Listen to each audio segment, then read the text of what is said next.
Presently very low quantity.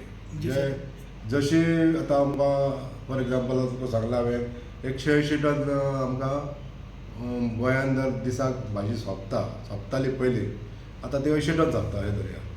पण तेजे hardly 5 to 10% सुद्दां प्रोड्यूस जायना गोंयांत आमच्या.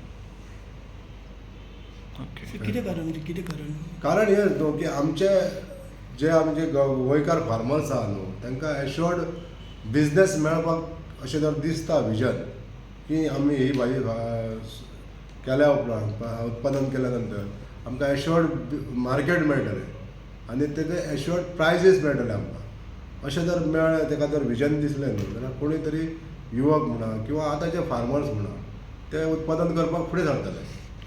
सर तुमी इम्प्रूव करपाक म्हणजे आमच्या गोंयकार शेतकारांक भाजी जास्ती टन मेळपाक कितें करतले स्टेप? तुमचे कितें इनोवेटीव आयडिया कशें? आमचें कशें आहा, आमी तांकां सरकाराच्यो ज्यो स्किमी आहा फार्मिंगा खातीर त्यो स्किमी तांकां इम्प्लिमेंट करपाक लायताले.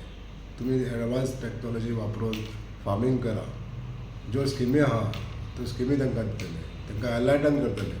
आनी तांकां मनशाचो तेंचो जो भंय आहा की आमकां उत्पादन जाल्या नंतर जे एश्योर्ड मार्केट मेळटलें आमकां, तेज्या बद्दल जर तांकां जर बरी जर खात्रीलायक जर हें दिलें, एश्योरन्स दिलें जाल्यार ते प्रोड्यूस करूंक शकता.